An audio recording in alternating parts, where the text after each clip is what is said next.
साथियों नमस्कार। जैसे जैसे उत्तराखंड के चुनाव का समय नजदीक आ रहा है,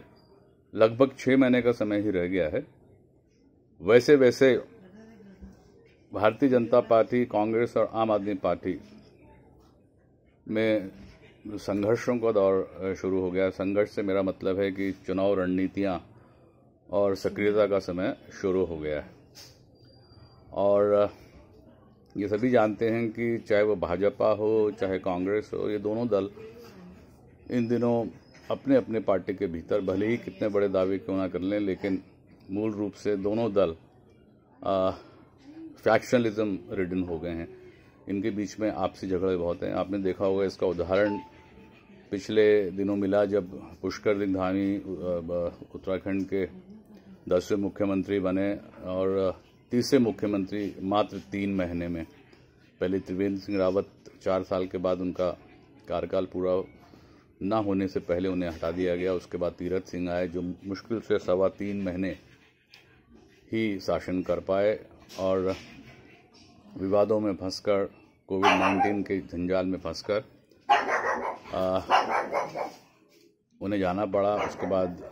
अब पुष्कर सिंह धामी आपके बीच में उपस्थित हैं, लेकिन स्थितियां ज़्यादा संतोषजनक उस पार्टी में नहीं हैं क्योंकि एंटी इनकम्बेंसी फैक्टर से परेशान है। सरकार जब भी शासन में होती है उसके खिलाफ एंटी इनकम्बेंसी फैक्टर हमेशा से विद्यमान रहता है, जो आज भी उत्तराखंड में बहुत तेजी से है। दूसरी तरफ कांग्रेस पार्टी जो अपने आप को अगले चुनाव में एक पावर में आने वाली पार्टी के रूप में देख रही है, उसके बीच में भी सिर फुटबॉल की स्थिति है। हरीश रावत और प्रीतम सिंह कैंप में जिस तरीके से सिर फुटबॉल की स्थिति है और जिस तरीके से हाल ही में उन्होंने अपने व्यक्ति को, श्रीनगर के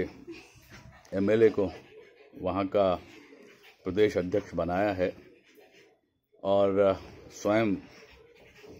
स्टेट इलेक्शन कैंपेन कमेटी के अध्यक्ष बने हैं और संगठन का रीऑर्गेनाइजेशन किया है, जिसमें भले ही दूसरे खेमे के लोग भी हैं, लेकिन अपना वर्चस्व कायम करने में सफलता हासिल की है। उससे तो यही लगता है कि दोनों ही दलों में सिर फुटबॉल की स्थिति है, लेकिन दोनों ही दावा करने से नहीं थक रहे हैं कि वो आने वाले समय में सत्ता पर काबिज होने जा रहे हैं। खैर, चुनाव में ये दावे तो हमेशा चलते रहते हैं, लेकिन आजकल जो एक बहुत ही महत्वपूर्ण मुद्दा फिर हावी हो रहा है उत्तराखंड की राजनीति में और हास्यास्पद भी लगता है, वो ये है कि भारतीय जनता पार्टी और कांग्रेस के बीच में अपीजमेंट की पॉलिटिक्स पर राजनीति शुरू हो गई है। कल ही हरीश रावत ने अपने ट्विटर हैंडल में पुराना फोटो ढूंढकर डिफेंस मिनिस्टर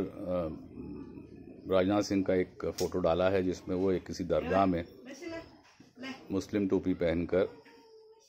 नमाज अदा कर रहे हैं, शामिल हुए हैं। हरीश रावत ने बहुत ही मजाक बनाने वाला एक पोस्ट डाला है, जिसमें साफ लगता है कि वो भी इस फोटो को इस चुनाव के मद्देनजर इस्तेमाल करके बीजेपी से अपनी पुरानी खुंदक उतारने के मूड में है, जिसका जवाब भारतीय जनता पार्टी के राष्ट्रीय इंचार्ज हैं मीडिया के, राज्यसभा सदस्य हैं अनिल बलूनी। उन्होंने एक जोरदार उसका खंडन किया, उसका जवाब दिया और कांग्रेस पर आरोप लगाया कि सभी जानते हैं किस तरीके से तुष्टीकरण की राजनीति के तहत वो हमेशा वोटों के लिए खेल खेलते रहे हैं। दरअसल जब हरीश रावत मुख्यमंत्री थे तो आपने देखा होगा कि एक तस्वीर उनकी बहुत ज़बरदस्त तरीके से विरोधी पक्ष ने वायरल की थी सोशल मीडिया में, जिसमें उन्हें जुम्मे की नमाज अदा करते हुए दिखाया गया और उसी दौरान उन पर आरोप लगे कि उन्होंने उसे ऑफिशियल हॉलिडे डिक्लेयर किया उत्तराखंड में, जिससे कि भारतीय जनता पार्टी ने इसे खूब प्रचारित और प्रसारित किया और हरीश रावत को अपीजमेंट की पॉलिटिक्स, माइनॉरिटी वोट बैंक्स को हासिल करने के लिए उन पर ढेरों आरोप लगाए। लगता है वो खुंदक हरीश रावत के दिलो दिमाग में तब से अब तक बैठी हुई थी और उन्होंने डिफेंस मिनिस्टर का फोटो ढूंढकर अपने ट्विटर हैंडल में एक पोस्ट डाली जिसमें उन्होंने लिखा है कि जब मैं दरगाह में गया और एक धर्मनिरपेक्ष नेता होने के नाते जब मैंने एक दूसरे समुदाय, माइनॉरिटीज़ के समुदाय में जाकर मुस्लिम टोपी पहनकर अपनी हाजिरी दर्ज की तो मुझ पर ढेरों आरोप लगे और मुझे मौलाना हरीश रावत के नाम से पुकारा गया। उसके बाद मीडिया हाइप हुआ, उन पर आरोप लगे, उन्होंने छुट्टी दी। तब उन पर ये आरोप लगे थे कि वो माइनॉरिटी की अपीसमेंट पॉलिटिक्स कर रहे हैं, जो कांग्रेस पे हमेशा से आरोप लगे रहे और भाजपा ने हमेशा इन्हें स्यूडो सेकुलरिस्ट के नाम से आरोप लगाया, इन्हें पुकारा। तो आज हरीश रावत ने कल अपनी पोस्ट में उन्होंने कहा कि अब इस फोटो को देखकर बताइए जो अटल बिहारी वाजपेयी के टाइम की है, कि तब के होम मिनिस्टर संभवतः और आज के डिफेंस मिनिस्टर वो एक तस्वीर में बैठे हैं, नमाज अदा कर रहे हैं या प्रार्थना कर रहे हैं एक दरगाह में। उन्होंने डाला कि उस समय तो मुझे मौलाना हरीश रावत कहा गया, अब इन्हें क्या आप मौलाना के नाम से पुकारेंगे।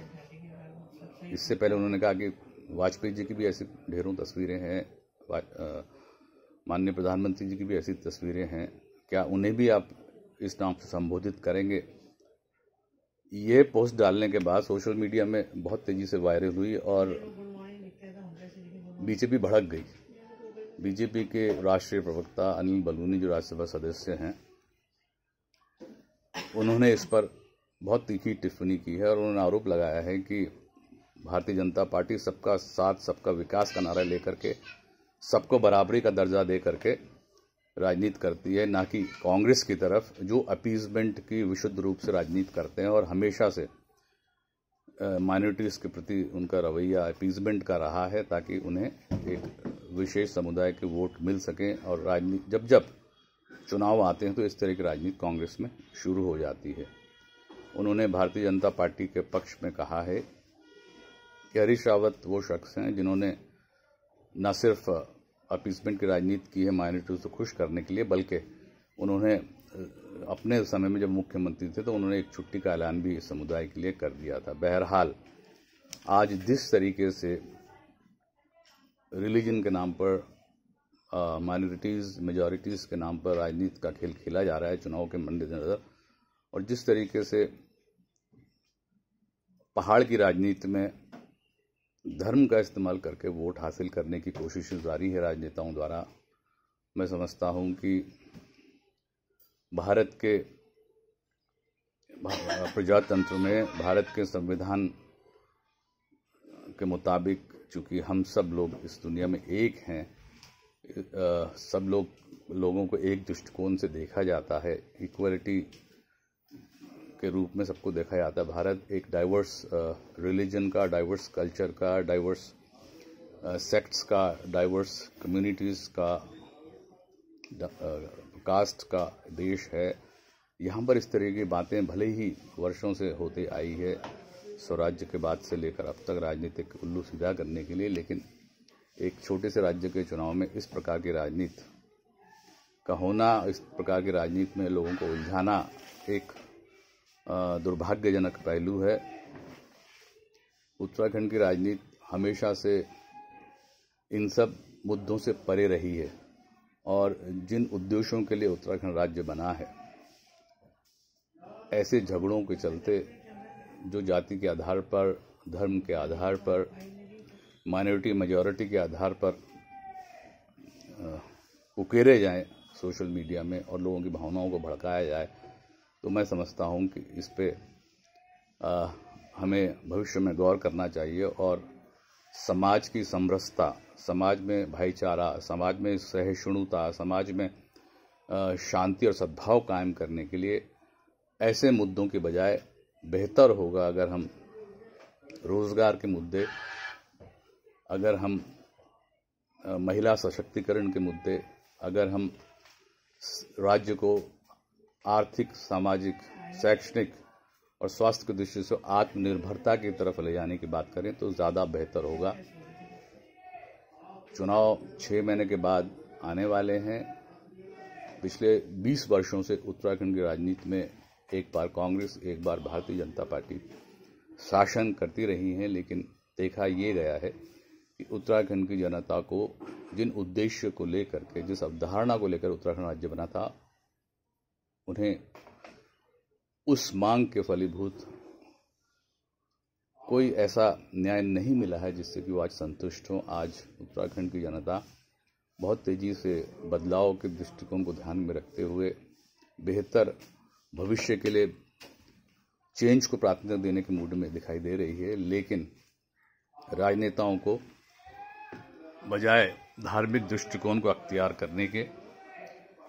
रोजगार, स्वास्थ्य सेवाओं, महिला सशक्तिकरण, वहाँ के किसानों की स्थिति सुधारने और वहाँ पर भ्रष्टाचार खत्म करने, एक खुशहाल उत्तराखंड बनाने के दृष्टिकोण को ध्यान में रखते हुए आने वाले समय में चुनाव में ऐसे मुद्दे उठाने चाहिए जिससे कि वहाँ पर समरसता और सामाजिक जागरूकता उत्पन्न हो, ना कि धर्म और जाति के नाम पर बिखराव की स्थिति पैदा हो। मैं इतना ही कहूँगा कि राजनेता इन हरकतों से बाज आएं और उत्तराखंड के चौमुखी विकास के लिए, उत्तराखंड में भाईचारा और समरसता स्थापित करने के लिए ऐसे मुद्दों पर राजनीति करें जिससे वहाँ की जनता का भला हो सके, उत्तराखंड का चौमुखी विकास हो सके, उत्तराखंड में भाईचारा और समरसता स्थापित हो सके। जय सिंह, जय भारत, जय उत्तराखंड।